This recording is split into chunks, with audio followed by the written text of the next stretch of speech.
Welcome to Interuniversalism course. This is the first session of semester 1. My name is Puria and I'm happy to be in this journey with you. We're going to go through the basic materials of the semester 1 today, and first we're going to discuss disclaimer about the course, which is going to be explained deeply at the back of your certificate, which I'm going to give you after the session 2. So the disclaimer: practicing or imitating the pragmatic part of this system without participating in an official interuniversalism class or under supervision of an interuniversalism tutor is strongly discouraged and forbidden. Any action you take upon the pragmatic part is strictly at your own risk. Meaning above mentioned situation, you assume full responsibility and risk for any cost associated with respect to your use of the content. The content. We will not be liable for any damage and cost of any kind. Interuniversalism has two aspects. There's theoreticals and there's pragmatics. The theoreticals is what we discuss by words and explanations, and basically the theories that we explain how it works. And then there's the other part, which is pragmatic part, which is the quality experience of the course. And this quality experiences needs to happen under supervision of a tutor, and an individual exploring it only by themselves is strongly discouraged and forbidden for their own health. Throughout the program, we will understand more and more why we talk about this and what is the necessity of it after some deeper explanations of the functionality and examining the the areas and the subtleties of the pragmatic parts.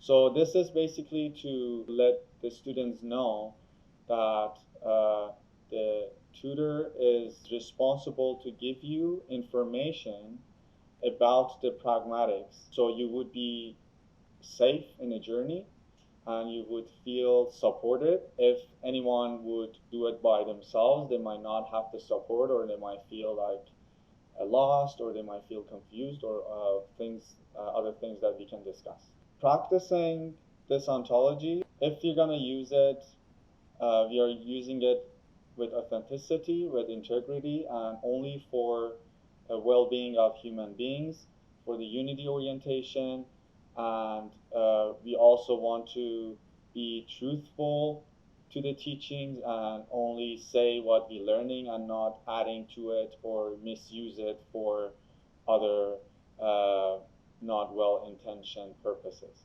Let's dive into the basic material of this course. So the first semester is the introduction to Faradarmani, or method therapy, or Faratherapy.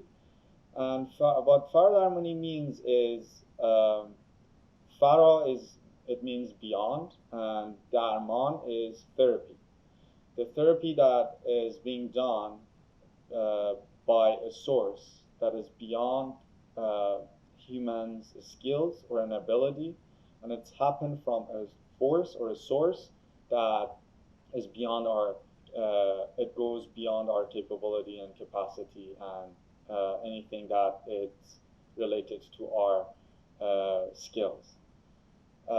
So throughout the first semester, we learn about how we use Faradarmani. What is Faradarmani? We also get to experience that through our inner state. So it's an inner experiential state that it is possible through a connection to the source. I will talk about that deeper in a moment. The theoretical ontology of this semester is: what is ontology? Right brain and left brain balance. What does it mean to see the bigger picture, holistic standpoint, and the very nature of our reality? Consciousness as an undiscovered foundation of our reality.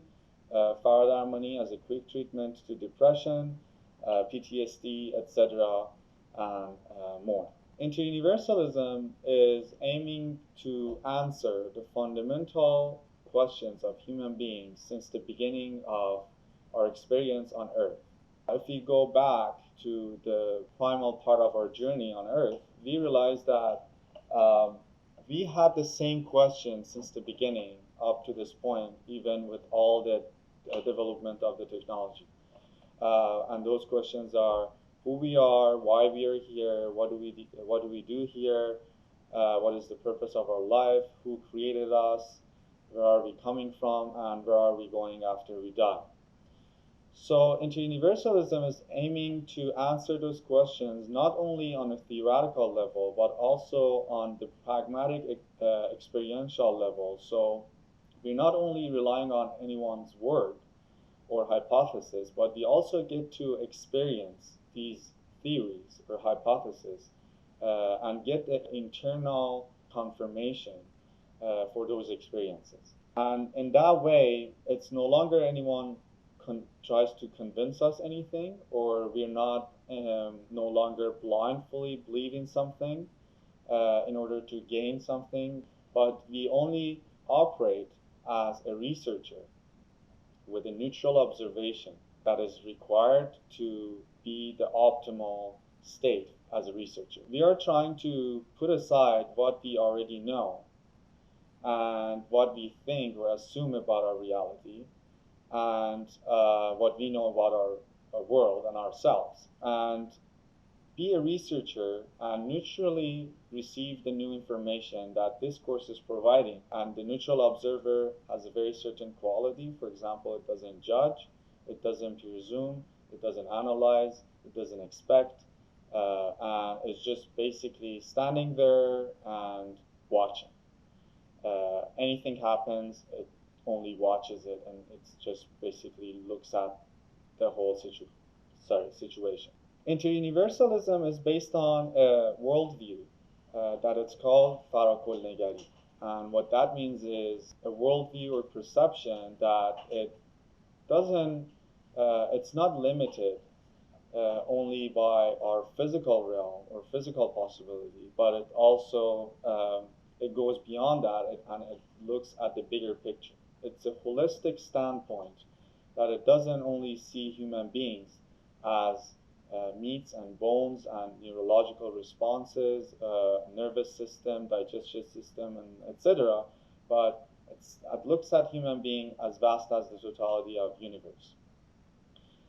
Therefore, any relation, any interrelation and interconnection within the universe, within our existence, and with the environment and between humans, they're all interrelated and interconnected with the concept of Faradarmany or that holistic perspective. And therefore, we draw the line between those correlations and interrelations.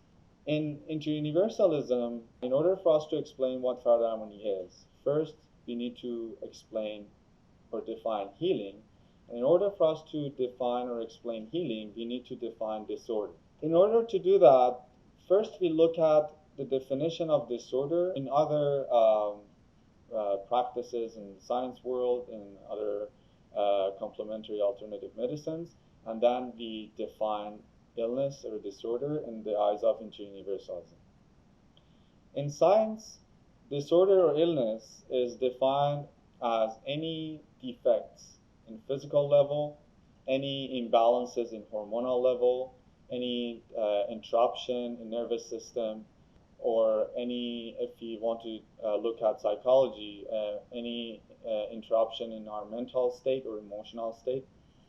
So we define disorder as chemical imbalances within our body or a physical defects that we can observe it on the physical level.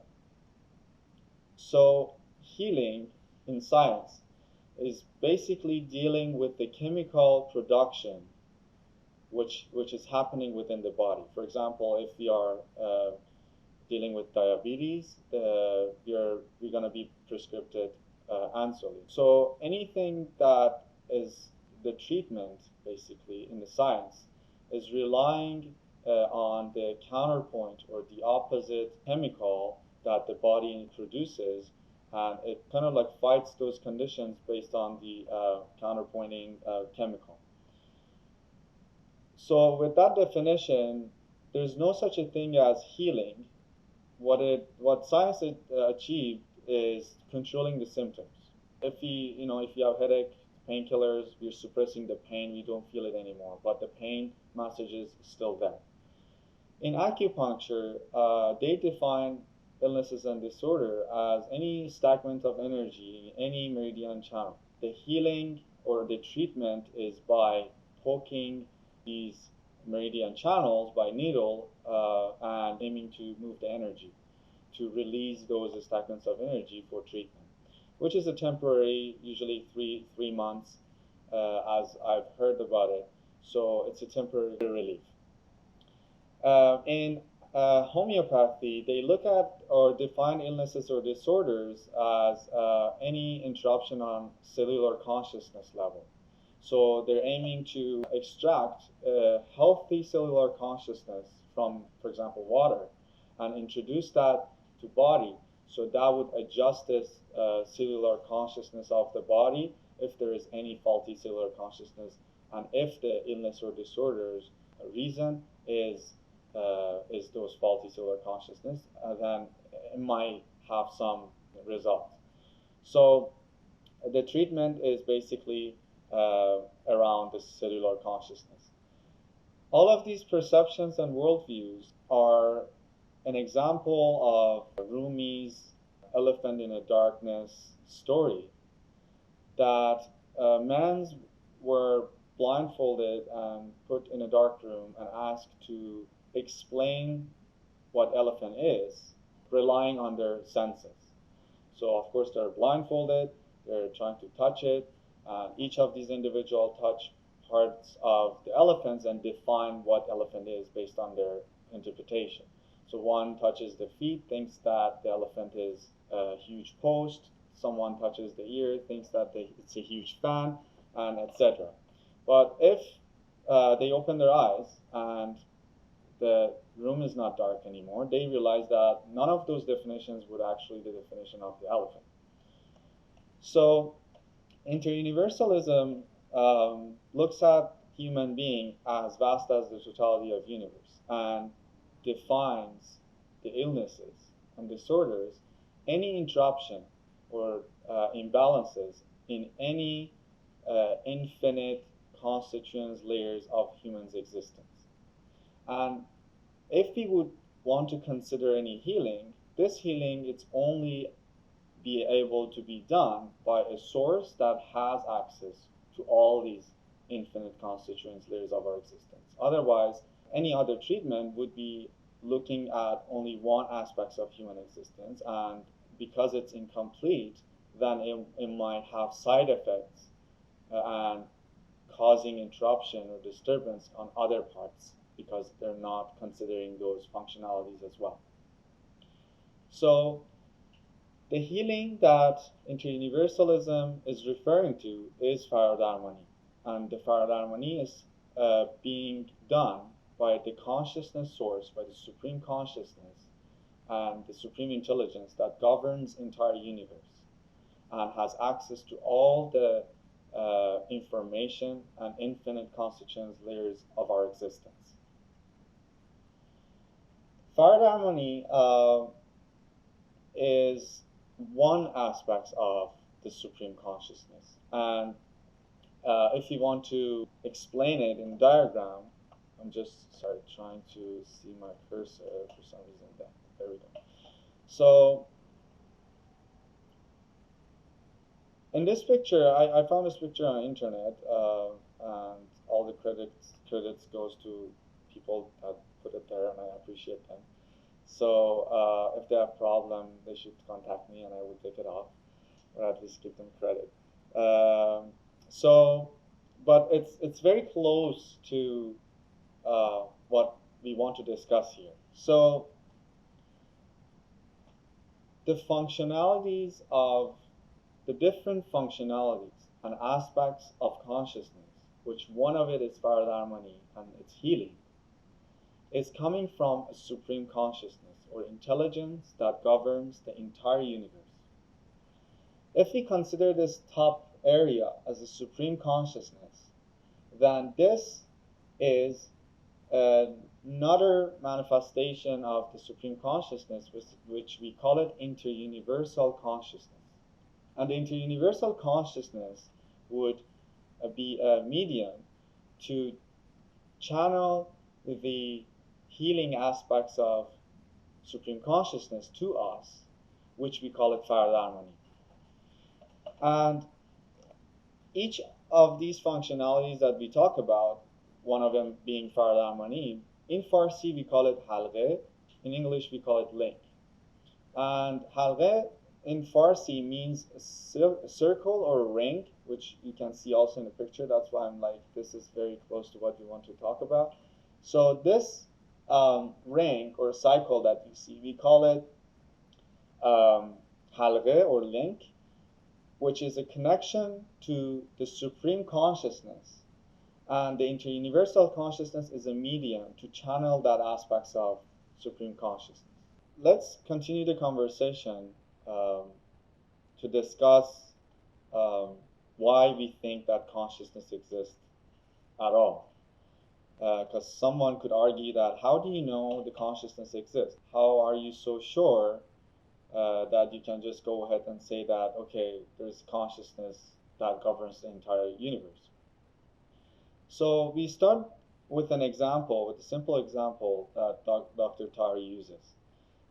Imagine a paper, a thin layer of paper in the picture A, that we are able to orbit that around its axis very, very fast. It's basically what happens in a fan. So imagine someone never seen a fan and it doesn't know how it works. So they see the turned on fan. If we ask, what do you see? What do they answer? What is the form that they see? This is the old school fan, right? Yeah, it's the old school fan. Yeah, it's not these like very fancy fan that you don't see those blades anymore. It's just like a hole that it blows somehow. But it's old school fan, like in this picture, exactly, circle or a cylinder, right? Depends on the height. So the answer is they see a cylinder or the circle, and if we ask whether this circle is real, what is the answer? Is this real? It is real because it's happening, it's occurred, and we can measure it, we can touch it, we see it, and it's consistent, and we poke it everywhere, we get hit, so it's there. But if I ask whether it does have a truth behind it, is it a truth? What is the answer? So what we see, it's real, it's a real circle, but the truth behind it is that is not a circle. The truth is it's just a blade that it's orbiting very fast. And if someone turned the fan off, the person would encounter no circle existing and just a blade that it's just stopped and it's there. The same principle. Our entire physical reality is made of atoms, and the atoms are consisted of electrons orbiting around the nucleus. So if a force would be able to stop the electrons, what would happen? Everything would collide to nothing, and we would basically end up with a couple nucleus that we could fit in the tip of a needle. So basically our physical reality would evaporate. So the conclusion is our world, our physical world, is an illusion. As the circle that we were so sure that it's there, and we touched it and we thought we were so convinced that it's a circle, but then it's not. So our physical reality that we live it every day, and we're so sure that it's so solid and rigid and it's consistent, it's basically an illusion. So I'm just gonna circle back to this and explain where am I going with this?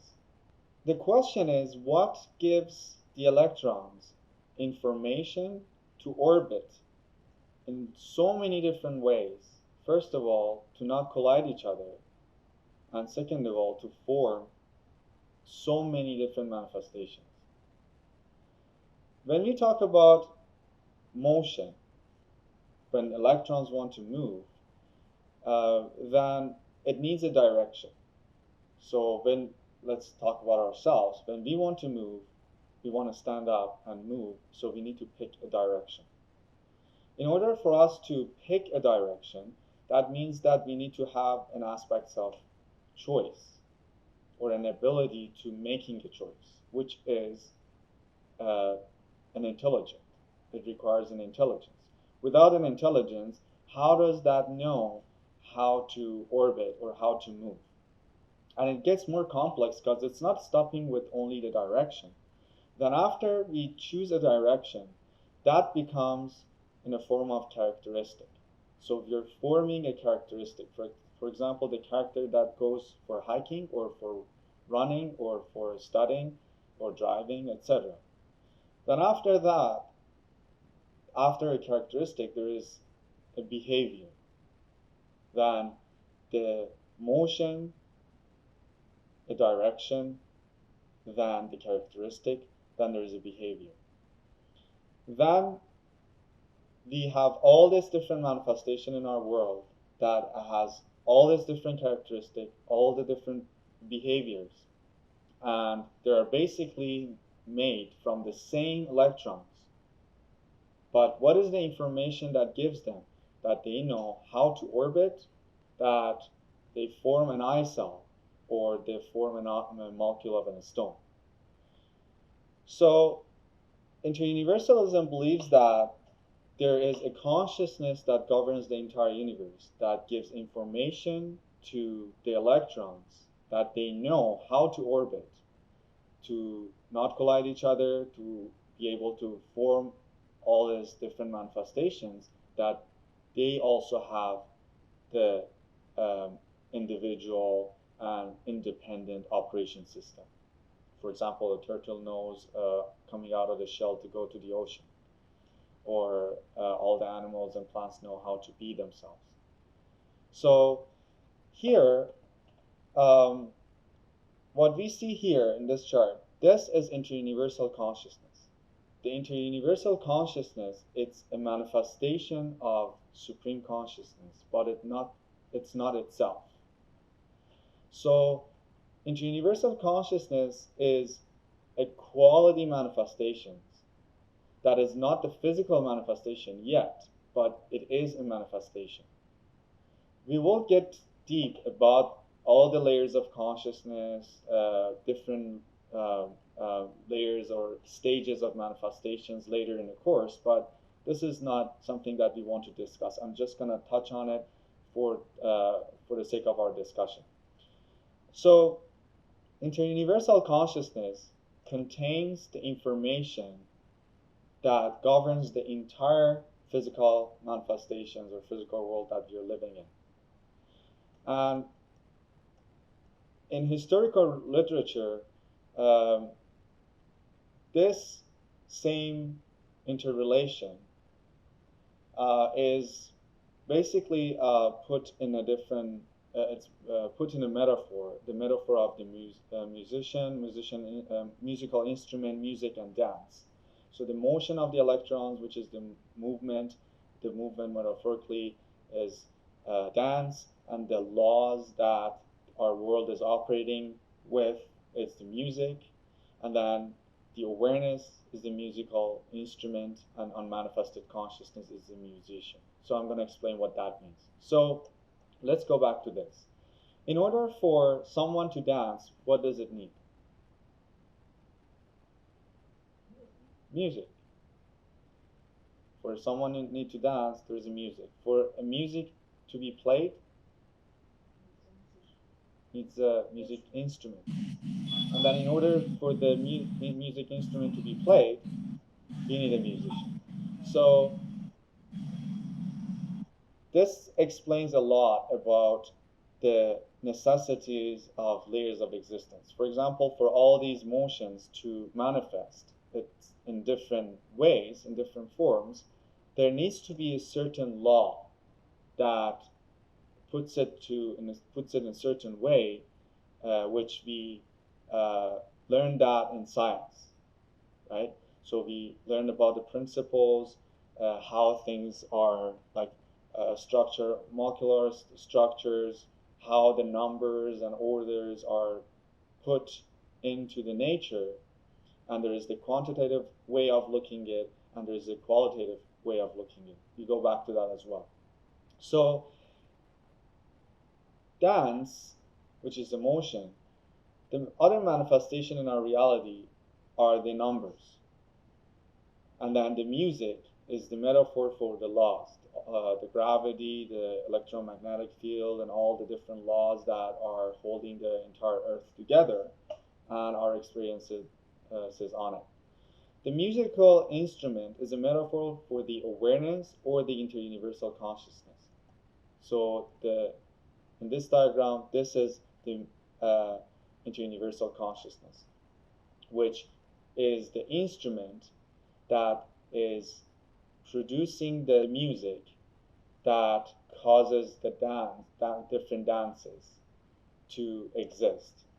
And that is being played by supreme consciousness or supreme intelligence, or we call it unmanifested consciousness, which contains all the information, every possible information that we can know or we cannot know that could manifest, but it doesn't have any form itself. So the numbers and orders that we can see in our universe, we can also see it in nature, like the sequence, like a Fibonacci sequence, those interuniversal laws that are injected to the functionality and manifestations of our universe. So we can see it throughout the nature, that quality manifestations coming to a physical form through an order and a natural law, which we can see it in all the patterns existing in our physical reality. Our physical reality is based on duality. Anything that we think of, anything that we define and understand is based on a comparison from one thing to the other, black and white, day or night, good or evil, evolution or devolution. So anything that we understand is through that comparison. There's two aspects of our reality. One is subjective reality of existence, which we call it reality, and there is objective reality of existence, which is the truth or absolute truth beyond it. Subjective reality of existence or reality is what has occurred, what is in front of us. We can see it, we can talk about it, we can measure it. And the objective reality of existence is the philosophy behind that creation, why it's created, the purpose of it, and the truth behind it. So Dr. Tari explains our reality, our existence, as a coin-like, two-sided coin. And one side of the coin is the subjective reality of existence, and the one side of the coin is the objective reality of existence. One side of the coin is the reality, and one side of the coin is the truth. Reality versus truth is what we also discussed in the example of electrons and our world. How our world is an illusion, and it's an illusory image of something more complex and something more toward quality that is not quantitative. So the question is my image in the mirror real? Based on research methods definition, everything that happens is real, whether we know the mechanism that runs it or not, whether we know why it happens or not. So electricity, Wi-Fi, Bluetooth, a lot of technologies that we use them nowadays, we actually don't know how they exist, but we know how to play with it, how to manipulate it for our own benefit. So the reality is basically what we can use it and have a consistent, repetitive result from it. And we will come back to this concept when at the end of the session, talking about how the Faradarmany or Faratherapy is a scientific fact. So going back to the discussions that our reality is based on duality, our universe is based on duality, anything that we define and everything that we name, then automatically there is the polar opposite existence. So if we talk about matter, there's antimatter. If we talk about energy, there's anti-energy. And if we talk about consciousness, there's anti-consciousness or hidden consciousness. So these antis are not necessarily bad things. It's just a different quality or different manifestations of that form. So we established the understanding that everything that is manifested in our universe, anything that is made in our universe, is consciousness based. So is made by consciousness, that source of information that tells the electrons know how to orbit and form matter. And the matter is basically condensed form of energy, and they're all waves. So now, what is consciousness? Consciousness is the information system that runs the physical matter reality and has a bidirectional relation with matter and energy. The non-materialistic intelligence, rule set, and logics, universal laws, behind the existence and functioning of our reality is the larger consciousness system. So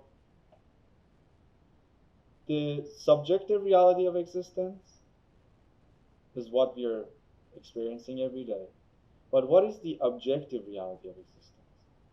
What is the causality of this existence? What causes existence to exist and for what purpose? So we're getting closer to answering those primal questions, those fundamental questions that are very important for us. The duality realm, we talked about it. The realm of our current point of awareness is called duality. Our recognition is relying on opposite meaning of the encountered phenomena. For example, justice and injustice, happiness and sadness, good and evil, etc. Consciousness also has two faces in this duality realm. One part helps us to evolve and grow up spiritually, positive network, or we call it positive intelligence network. Another part stops us from evolving. If we don't evolve, we devolve. There is no middle ground here, and this phase of consciousness is negative intelligence network.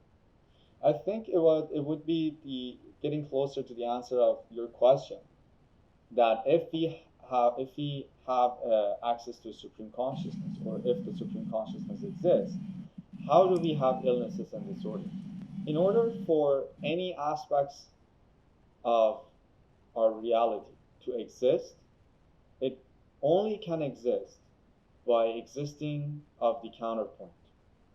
So black cannot exist without the existence of white.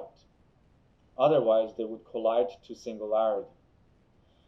Bad or good, black or white, day or night, all those definitions, or any definition, in order to exist, then all the other things also need to exist. For example, do you think, imagine the first moment of a possible creation, and imagine a source of creation, like a designer, right? Imagine like a painter wants to paint, and if they starts like painting something that it doesn't have any form, for us it's very hard to relate to that or understand what it is, or it doesn't have a consistent character.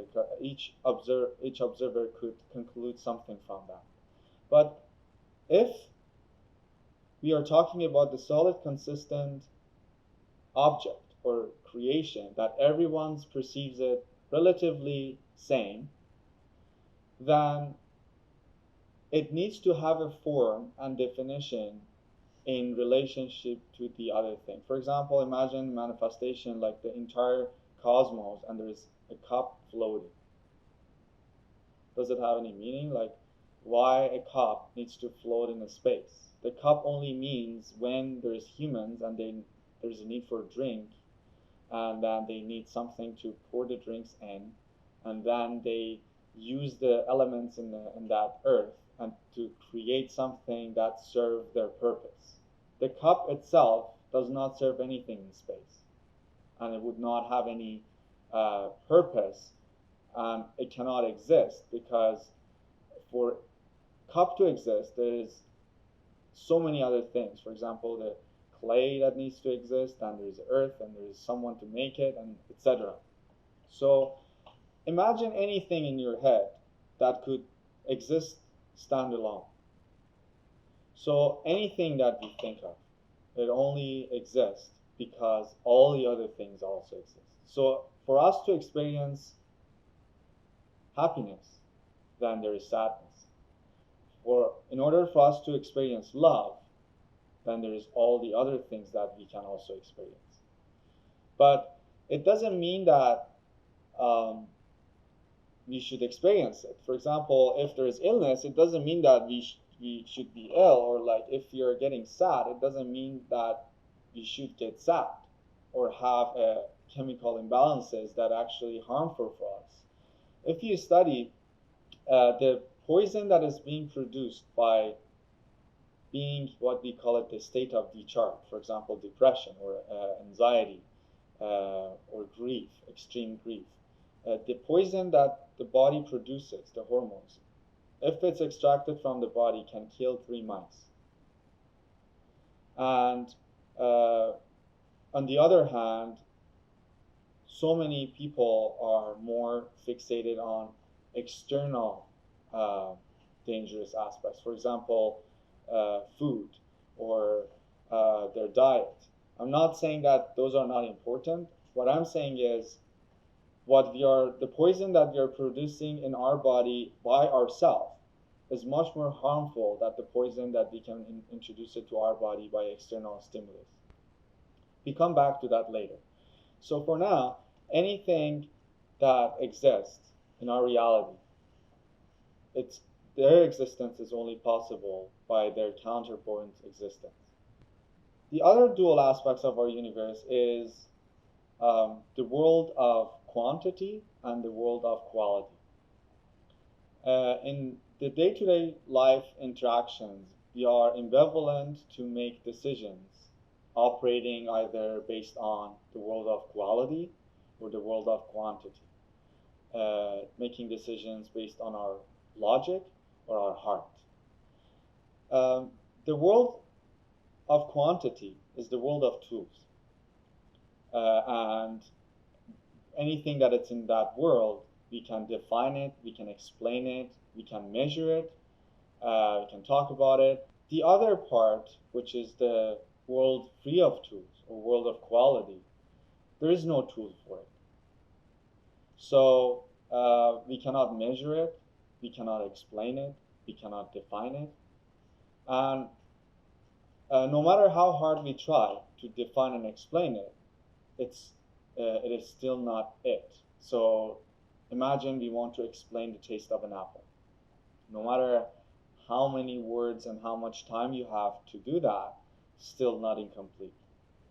And imagine if you want to introduce an apple to someone that never seen an apple or was never aware of its existence. What are we going to say?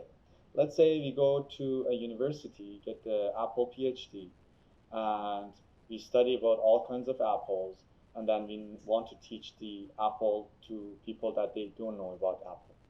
So imagine we get the Apple PhD and we want to introduce people to Apple, and we want to use all our tools. We want to explain it. It's a round thing.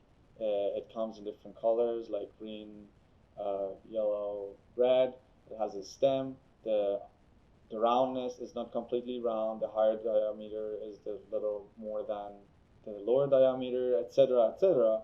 And we give all that information, um, and someone would assume that they understood what Apple is by just studying the shapes and diameters and looks and colors and all.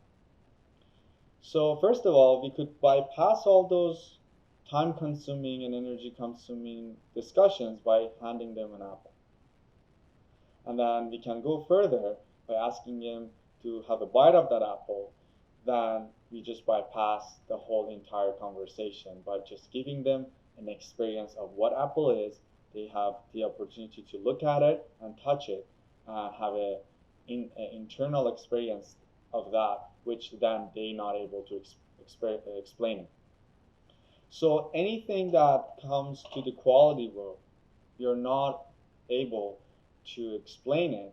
And even if we try, we end up being more misleading sometimes than be accurate of what actually is. So maybe someone would be, if we never hand someone an apple, and then they just walk around thinking that apple is an orange, because it's very similar.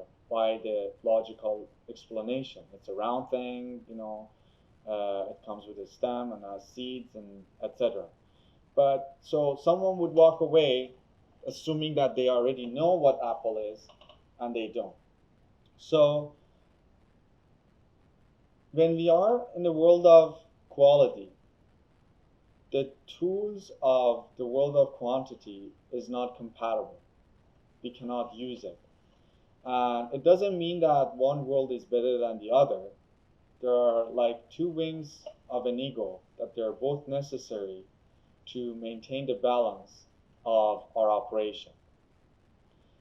So the world of quality is connected to the objective reality of existence, and the world of quantity is connected to subjective reality of existence.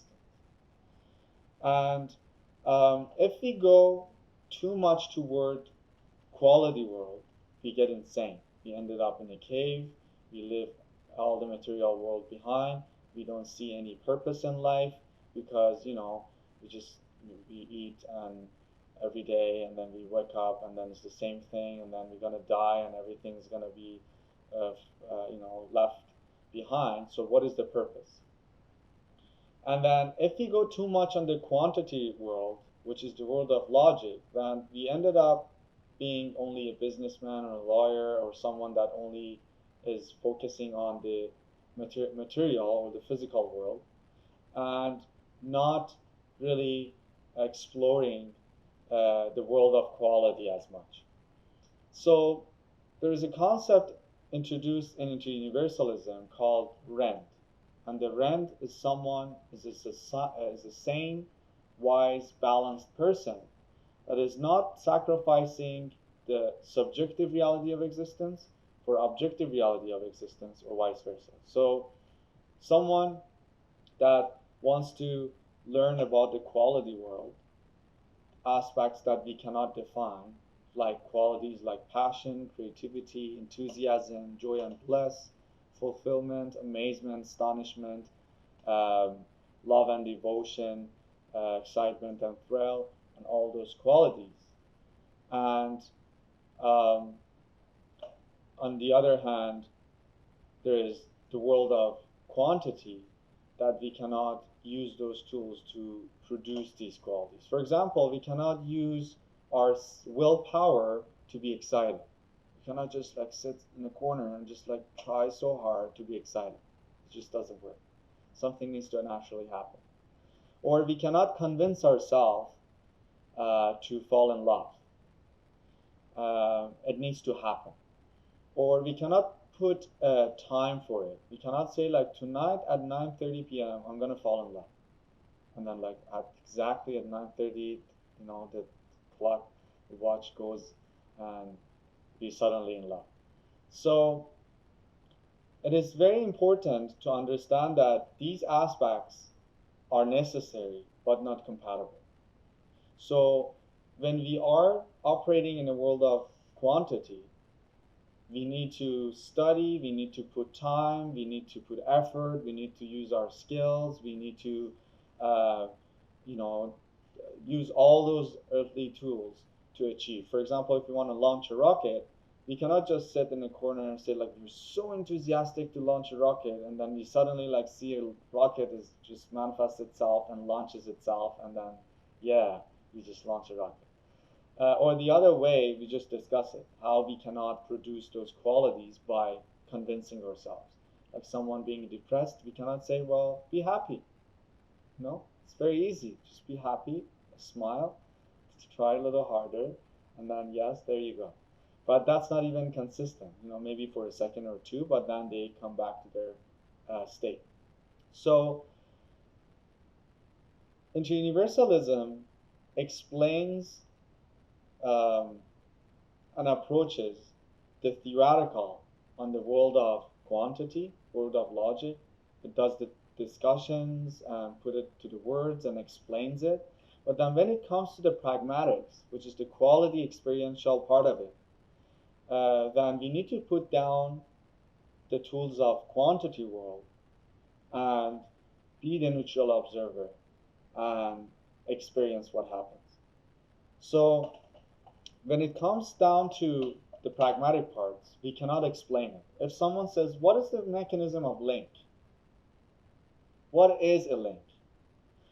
All we can say is one of the functionalities or aspects of the supreme consciousness that is provided for us for the evolution, and a unity-oriented evolution. Because we have different type of evolutions. We have unity-oriented evolutions, we have multiplicity-oriented evolutions. We talk about that later, but not all the evolutions are good, or I would say unity-oriented. So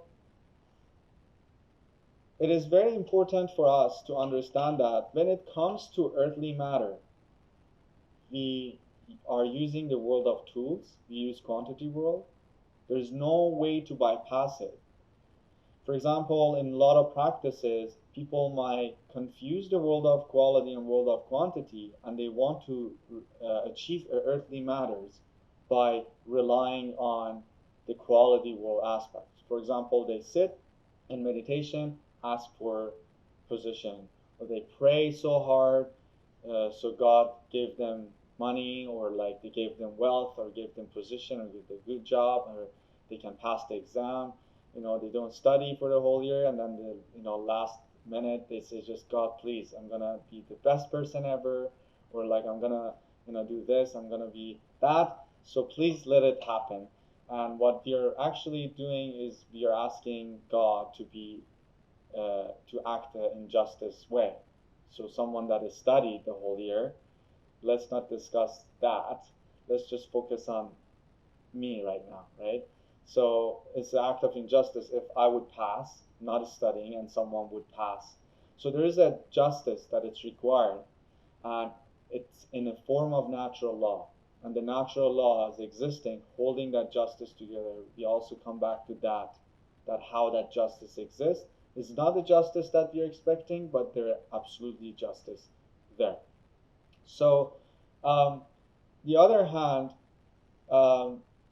we see that a lot of spiritual practices that they might try to get to a quality experience by relying on our own ability or using the tools on the world of quantity. For example, repetition. We see that people sitting, repeating something, a mantra, or a meditation, or a word, or something, so they can have a quality experience or enlightenment. But that is basically using the quantity world tools for gaining equality. Some people do gain an experience or equality, some people don't. The reason that some people do is not the repetition itself, but is the quality that they achieve or the quality that they approach. So the same word is being repeated 1,000 times. One person have a quality experience, one person after 50 years doesn't. What is difference is, it's not the word, it's just the quality behind that. So when we understand that the qualities that are gained is not about the practice itself, then we realize that the path of enlightenment is much easier than the human beings assumed throughout the history.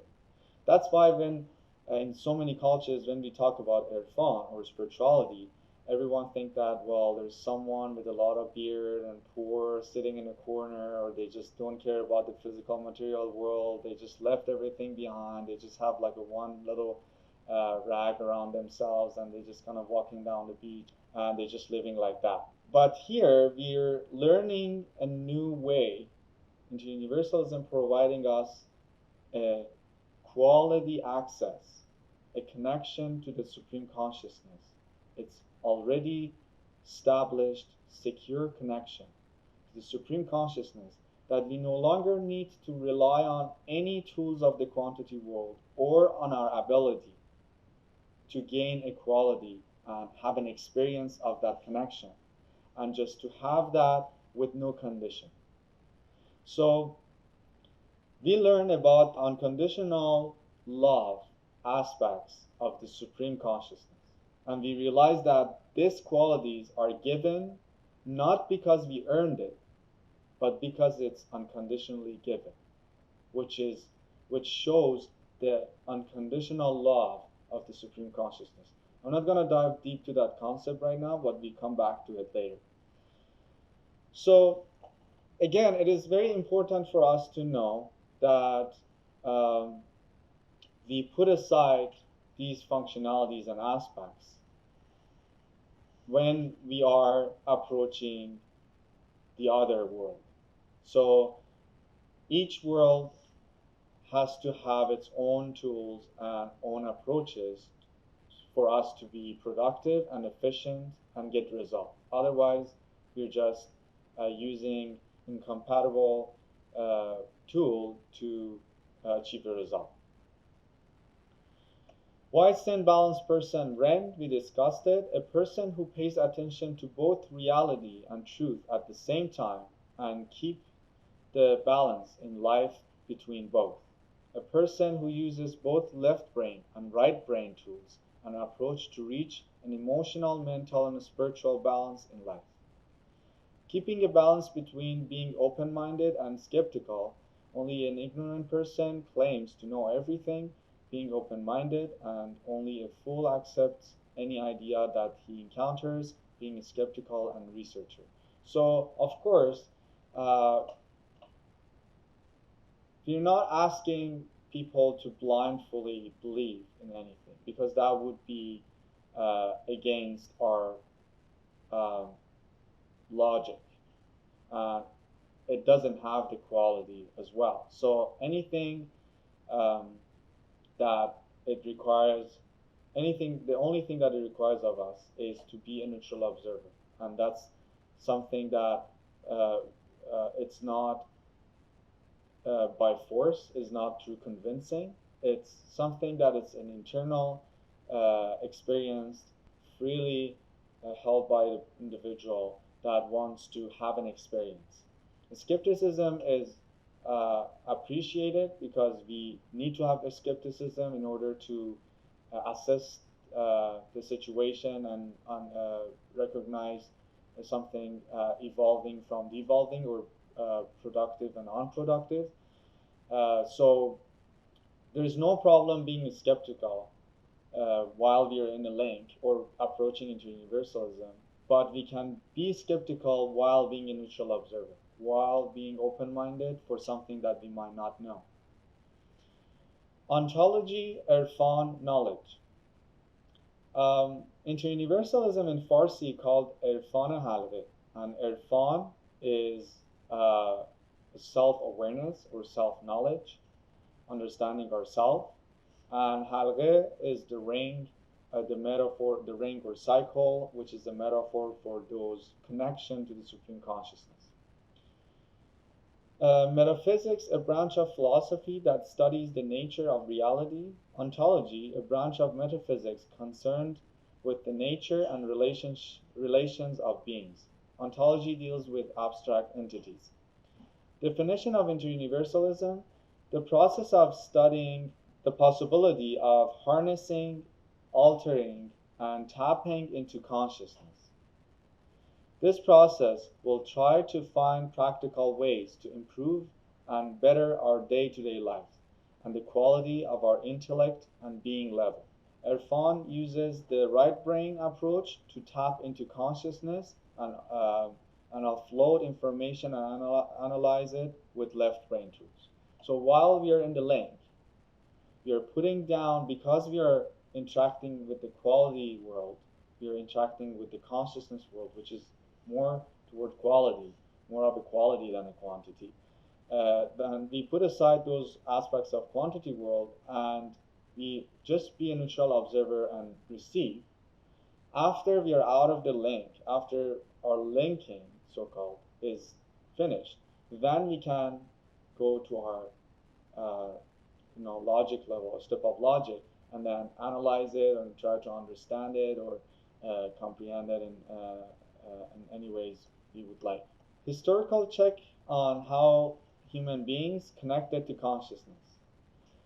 So of course the question might be, is this connection is only through interuniversalism, or someone can also achieve certain connection by themselves? So of course, for as many people that are in our universe, there are as many ways to find that connection to supreme consciousness.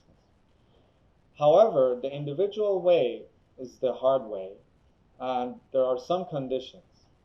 These conditions are introduced by Dr. Tahiri after accessing these links and accessing this information. And when I look back at, I was a very curious person, so I kind of studied about a lot of other spiritual practices. And when I was doing those practices, I had some experiences, quality experiences, that some of them were very close to what some of the experiences that we are going to have in this course. But a lot of things were not as clear for me. And for example, what we just discussed, that the practice is not the key. The practice is not the reason. What is the reason is the enthusiasm behind the practice. So a lot of the time throughout the history, a lot of practices or a lot of people practicing or seeing, like seeking this path, they assume that it's all about that practice. It's all about doing the practice. For example, Rumi had a revelations and a state of ecstasy, being in a connection with beloved, and starts like dancing and orbiting around himself, and orbiting and orbiting and orbiting and not stopping. And then people watching that, they thought that if they start orbiting, maybe they become Rumi. So then there's a whole entire genre started, people, with all the respect, there's not that I'm questioning anything here, I'm just explaining the, and actually Dr. Tahiri himself talking about like how his acquaintances and friends went and asked people that they're orbiting around themselves whether they have a quality states experience or not, and they just say, no, we just synchronize with time and we orbit, that's all. But for Rumi, of course, when you read the poetry, it's more that it's beyond just orbiting around the self, right? So what would we gain if we just orbit around ourselves? Maybe nothing. But what is important is the quality of it. So a lot of the physical practices that we might encounter in any religion or any spiritual practice, first, it was a quality that caused the person to get to a state, then that form or that manifestation happened. And then after that, people started watching those high quality people, thinking that maybe they can gain the same quality by doing the same thing that they're doing on a physical level. So the individual way is the hard way, and it requires an extreme enthusiasm and dedication for her questions. This quality should be so extreme that the person puts aside the day-to-day life and 99% of their mental energy and time is dedicated to finding the answers to the questions we raised earlier on the starting slides. Why we're here, who am I, what am I doing here, where are we going after we die, etc. State of hopelessness and helplessness from earthly methods. So the person is tired of other people's books, ideas, and answers. So starts seeking his own answers and only seeks it from the core of the universe. Even like you see in a Buddha story, that he tries, going through all the extreme practices, fasting, meditating, not moving, doing this and doing that. But the moment that he receives the revelations, receives the answer, is the moment that he basically recognizes that it's not about the practices. And I remember in a movie, there's a movie, I don't remember the name, but it touches the ground, and basically in that quality it says that I just want to receive the answer from core of the universe. And it's this state of helplessness and hopelessness that it could be achieved through anything that I can do. And I'm so hopeless and helpless knowing that it's not possible achieved by the humans, by a self-relying method, that I'm asking it from anything that it's there. And that's a quality, right? It's not like we sit and we put our finger and then we say the same thing. It's a quality of how much we really want, that we live behind our, all those other things that might be distracting, to find the answers. So this path, of course, nowadays we really don't have time to do that. We have bills to pay. We have a lot of things to do, and we cannot really go in the rainforest. And there is another way, collective way, or imitating path, shared part of Dr. Tari's individual path to tap into consciousness, Halqeh, Faradarmani, or other halqehs or links. In this method, there is no condition required.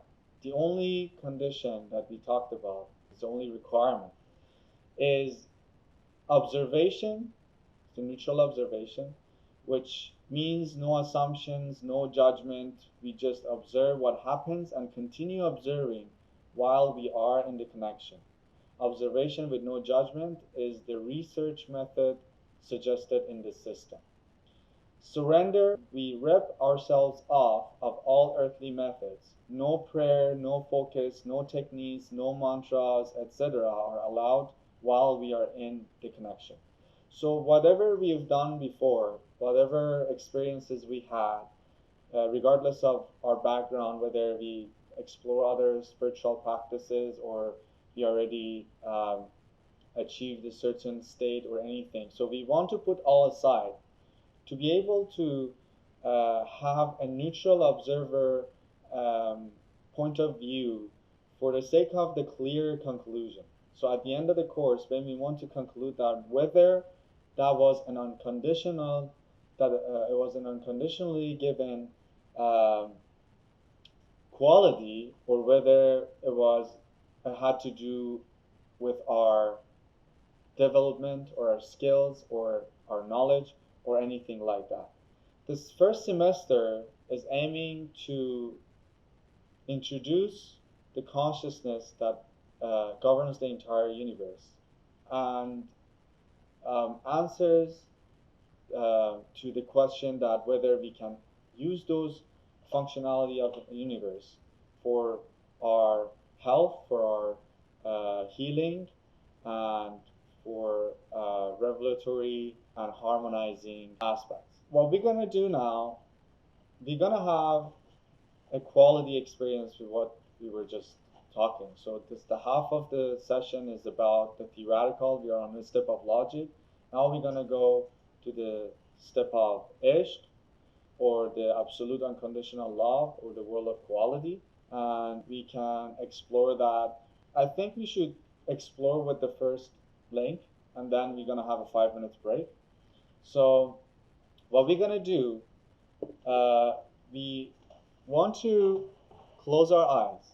First of all, for the sake of video, for everyone that is watching this video, please do not try to do what we are doing here.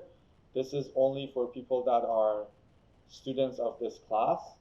So you can, for the people that are students of this class, you can do it. There's no problem. Anytime after you go, these experiences that are given in these sessions are for lifetime, 24/7.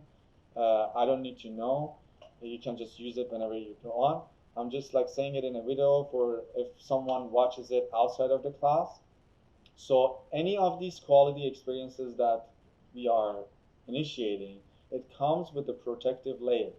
And the protective layer, we will talk about it later in depth. It protects us from aspects of consciousness that is equal opposite resistant force. For example, in physics, we know that if we punch the wall, then the equal opposite force that we enter to the wall would come back to our hand and breaking or fracturing our bone. But how about the quality world?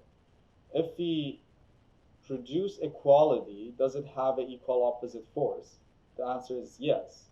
And that's what was necessary, other like the opposite pole aspects of existence that is necessary for the opposite aspects to exist. So if we say I want to be a better person, do I also encounter an equal opposite force that doesn't want me to be a better person? And we learn what are those forces, how do they function, and how we can protect ourselves from them. So Interuniversalism provides equality tools that would gives us an ability to do that without relying on our own ability. So being a student in the course means that each of these functionality comes with a protective layer, so you are protected. What the disclaimer at the beginning of the session was about if someone tries to do any of this or copying it without having a protective layer, without the supervision of an Interuniversalism tutor, they might experience equal opposite force, and it's only for their own health. Of course, everyone there have their free will and their sovereignty. We are responsible for let them know.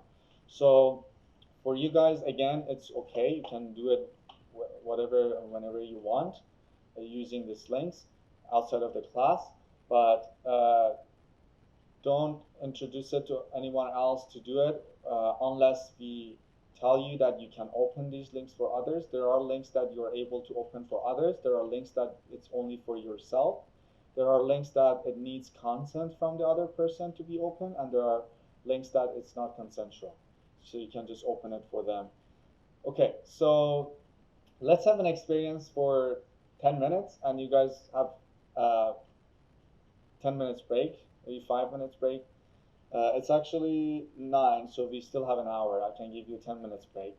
So what we're gonna do, we're gonna experience an aspect of our universe, of our existence, and that is, it's actually not about this slide, so ignore that slide. I'm gonna go back to that. So that's the next experience that we're gonna have. So first we're gonna experience what we call life force. In other practices, you might encounter different names like chi, prana, kundalini. we call it life force.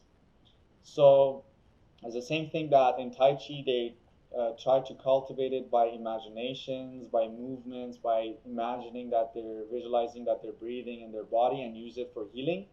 So we don't need to rely on our imagination or doing any movement or doing any practices for that. All we need to do, we close our eyes.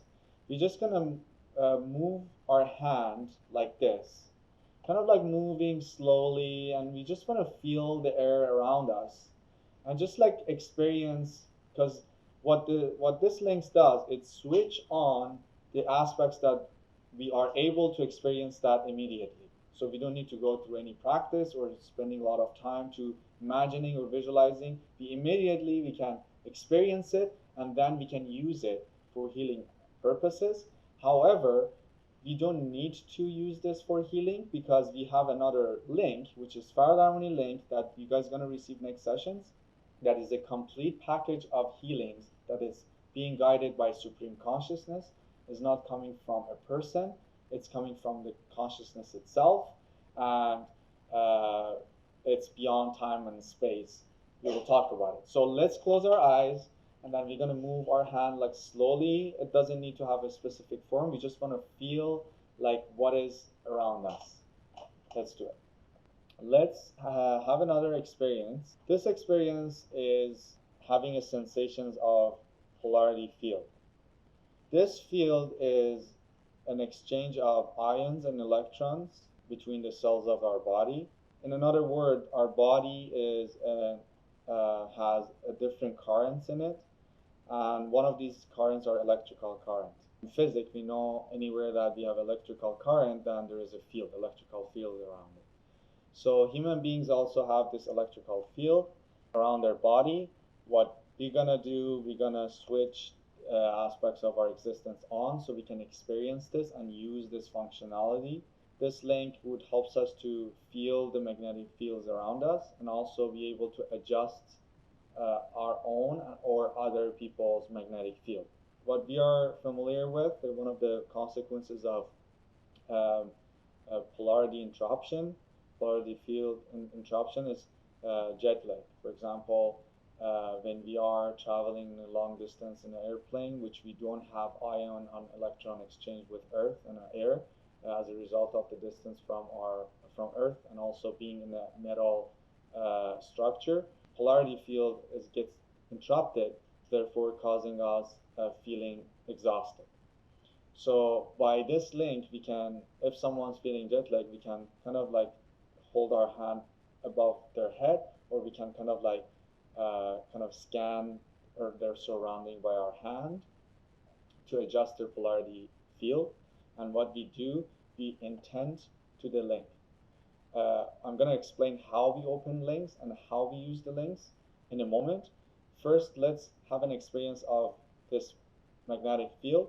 What we want to do, we want to hold our hands like this in front of each other, and we want to do like a slow motion, like getting them closer and kind of having farther, and like kind of like having this like motion, like we're kind of squeezing a ball or something in between our hands. So if someone doesn't have protective layer, if they try to, for example, adjust someone's polarity field, what happens that they might absorb their polarity field interruption or disturbance to themselves. They might be able to have some positive effects on others, but then they might feel like depleted or in a negative state. Or it might also have more complex, what we call it, attacks or equal opposite resistance or equal opposite force, that it comes in a form of mental state or emotional state. We will talk about that later, but there's a lot of nuances in terms of working with the consciousness world. It's not that simple to just do it. I mean, without a protective layer and an individual path. I always use an example like, let's say an owner of the bank. When they walk to the bank, they can go anywhere without any interruption. They can just go to the safe, they can go beyond the counters, anywhere, they can explore the entire bank. No one would question them. The reason that they can do that, because they already earned eligibility. They studied so much, they earned the knowledge, they gained that position and they saved money, etc., to get that position, then they build it themselves. So they got their individual path by becoming eligible for what is required to be an owner of the bank. But if someone just enters the bank without that status and even aims for a save, it's probably gonna, not end up in a good situation. Detained, maybe even like harshly treated. So an example of us going to the states of consciousness, and there is forces that are in in polarity of each other. They're not in conflict with each other in their essence, but they're just like positive and negative, or conflicting force, that they're maintaining the balance and functionality of duality world. And as we discussed, in order for one aspect to exist, then the opposite pole of that existence is required to exist as well. So if you want to do something, for example, if you want to move, the definition of movement only exists because of the equal opposite force of gravity. If there's no gravity, then we would flow in the air. There would not be any momentum or any movement. So the definition of movement and momentum and speed, it actually exists because of the equal opposite force, which is gravity. So another example is that consciousness world. So if we want to say that I want to be a better person, if there would not be any equal opposite force, that we would suddenly find ourselves a good person. It would be that easy, because nothing would stop us from that. But in order for that to have meaning, that I want to be a better person, and that means that I'm not, and there is a distance. And then the distance means that there is a resistance. And then the resistance has to have a form. We learn about all these forms of resistance when it comes to quality world. Some of them are internal, some of them are external. But exploring, when we want to manipulate someone's magnetic field or a quality of them without protection, then we would catch their faulty cellular consciousness. There are so many other things that we can discuss it in depth in the future. Just something for a reminder, as soon as you are assigned the link and the protective layer, you will have it for the rest of the life. Unless you don't use it, or you don't appreciate it, or you just don't want it, right? And that would slowly fade away. But if you use it, like it's not like it's not like I was skeptical about it and it goes away. It's just like I don't use it, I completely forget about it for 6 months, I just like forget about it, I don't want it, and that just kind of like fades away. For the sake of safety, it's better to be initiated again.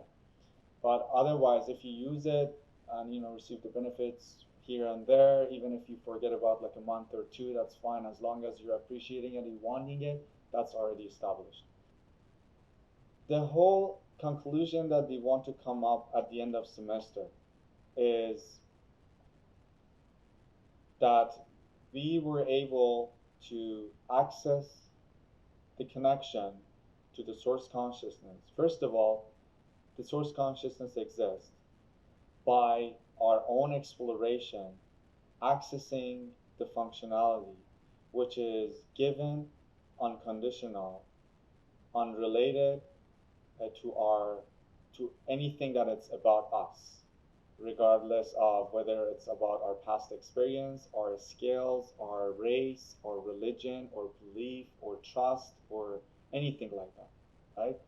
So we want to conclude that it is possible that we could have access to the consciousness with no relying on our own thing. It could be any method, it could be any practice, any religion, any story, anything. So I know that the mind wants to compare, and if you want to compare to just like get the sense of the differences, I would say that for the sake of simplicity and clarity of coming to the conclusion, we just want to put aside whatever we already know. It doesn't go anywhere, right? It's gonna stay there. We just want to like be a researcher, and with no any information that we carry with ourselves. We just observe it neutrally and as a researcher with a very clear mind, and observe it with no comparison and analysis. We're just gonna go further and further, and the experience itself would show, and the journey itself also, how we are shifting, how we experiencing, uh, how are the shifts are feeling, how does it affect our day-to-day life, and etc. It would explains itself. You know, it's kind of like a actions speaks louder than words. You know, words, it would be, you know, like some thoughts, we want to like analyze this and compare this and that. It makes more it makes things more complicated and unclear, rather than we just like be a blank piece of paper that we just want to start writing something very new with its own terminology. Anything that we use, the words that we want to use, we try to explain it, what it means here in relationship to other things that we're going to establish in future. But then after we complete our experience with this, then we are able to compare that from a more complete perception and perspective, rather than a limited only like doing the comparison based on a piece of puzzle. Rather than getting the whole picture, then we can compare it to the other. You can try this anytime. It's open for you. You have it. And as I said, you can use it for adjusting someone's polarity field or for yourself. Later on, we don't need to use this. This is just for explorations, to just like examine it, explore it, and see that it's possible. But later that we have access to Faradarmany, we only use Faradarmany because that's basically includes all that polarity adjustments and you know, healings and all. Faradarmany link is open for you already. You can receive it for yourself, but you cannot open it for other people for now. So this week we want to explore with this link, and also receiving the Faradarmany link, and see how we feel. I'm going to explain how we open a link or how we receive a link. Right now, you guys don't have any access to opening the link for others, which you will get the next session, but you can receive it for yourself. How we interact with the link is through intention. Because remember, we can't use any tools of quantity world like contemplation, imagination, visualizations, etc. So what would be the language to interact with quality world?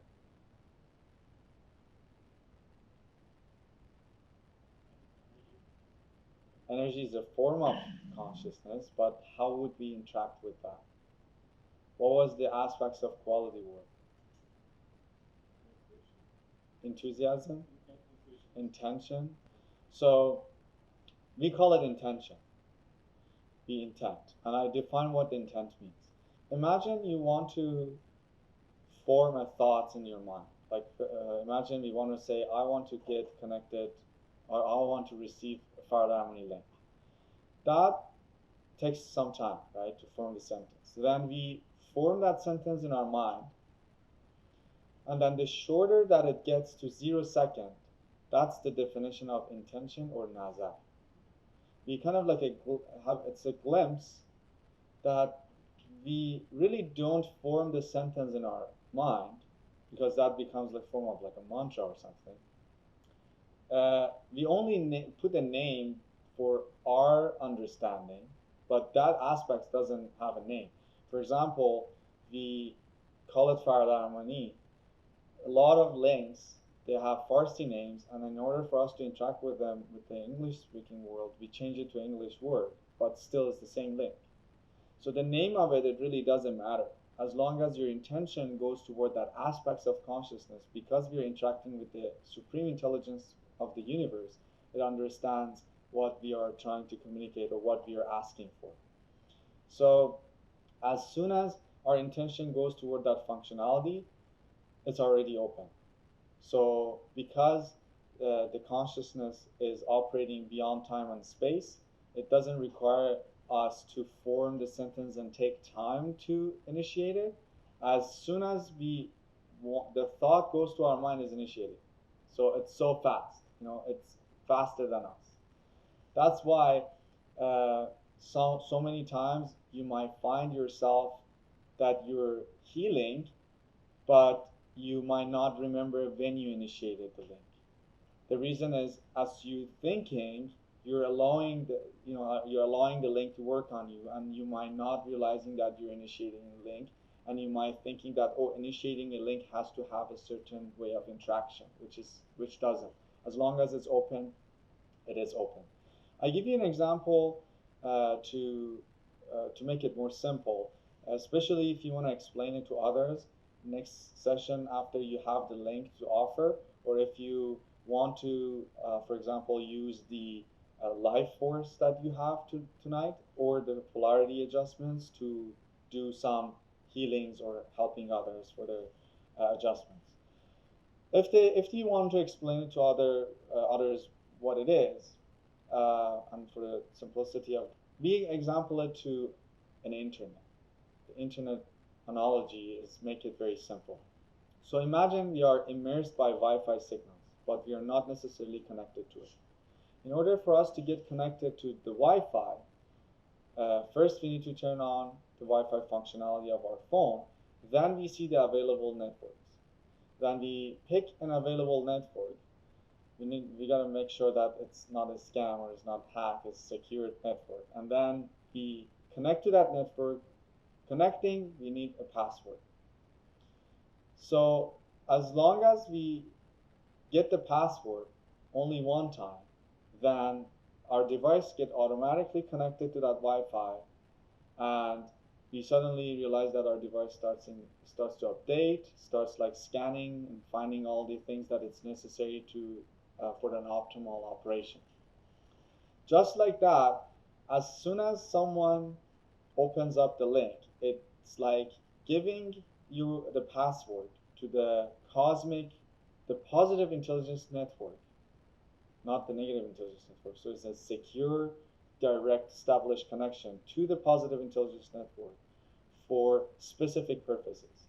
And those purposes, like one of it is healing. For example, it gives you a website in the internet that you go there and you get updates for your device. There's another website that you can download extra apps that gives you more functionality of your existence. So throughout the course, we get access to more of these links that are functionality of our existence, that we can get more control of our entire inner world. For example, if you're going through emotional crisis and you're not able to manage it, it gives us ability to manage it much easier, way faster, without relying on any practice, any method, any effort of our own self. And sometimes we actually surprise ourselves, because we would like operate much more intensely in those circumstances, but we found ourselves in much more peace in the same circumstances, or being able to going through or encountering challenging circumstances with not being challenged as much. Like being able to authentically cope better. Authentically cope better, yes. So as long as the password is in, when you get the password in, anyway, that any time that you go close to that network, your Wi-Fi is on, you're connected, right? So it's the same way. If your Wi-Fi is on, in a practical example would be when your intention is activated, which the intention activates the Wi-Fi. We don't know when the device gets connected. We don't know what kind of updates is running, but it's running something. And then as a result of that, we call that process of scanning. And the consciousness, we might feel the consciousness around us, immersed us. The process of scan brings up all the information that it was documented since the beginning of our life. And also it would deal with the information that it might come in the future. For example, if our body is dealing with a cold and we're not aware of it, we're not to the level that we see the symptoms, we might feel the symptoms coming up. And that's basically bringing up all this information that it might be dangerous for the body and resolve it much faster to getting to the point of the situation.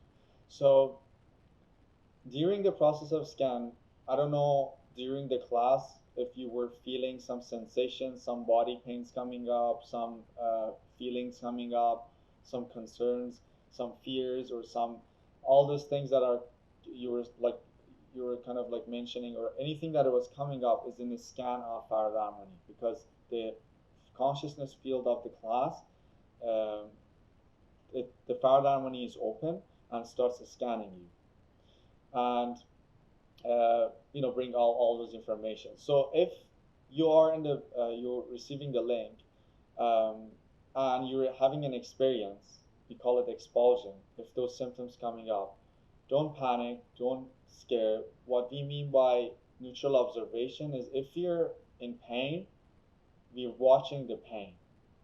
This is the supreme consciousness. It knows what it's doing. It's not a human being to make a mistake, so nothing gonna go wrong. We're not relying on anyone's ability to understand what is wrong with us or what imbalances that we're dealing with. So our issue would remain confidential or private. And so in our healing, we don't have counseling. We don't have, we don't need to know about patients' conditions or disorder. They could share it. Like we end up like giving counseling to people because they would like to receive that, and they share and they want to get insight about something. But that's different. But it's not mandatory. It's not necessary. It has nothing to do with the main fundamental principles of the whole entire course. So the process of scan brings up all this information to resolve it, and the symptoms are not the actual problem. For example, if someone with a migraine starts having headache, it's not the actual migraine, it's just the symptoms. Or if someone having diabetes, if they dealing with the symptoms that shows the higher blood sugar in their system, if you actually like measure the blood sugar at the time being, it's not the high blood sugar, just the symptoms. And it's interesting that how we get to know and learn that our existence is more of a software base rather than hardware based. So it's more like an information rather than the physicality of our existence. So let's talk about the reasons that we might not feel anything in the link. There are 4 reasons that we might not have a sensation or experience anything in the link. One is to have a scattered mind. So we have a lot of mind chatter, our mind is scattered, we cannot be in present moment, so we can't feel it. We're distracted by what is happening inside of our existence. The second one is depression. And when we talk about depression, there's a couple types of depression, which we discuss next session. But it's more subtle than we think. Depression sometimes is not obvious. So you cannot see it in people, but they are dealing with depression. Another one is mental block.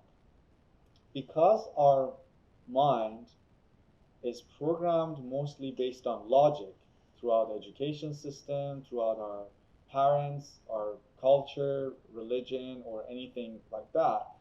Everything that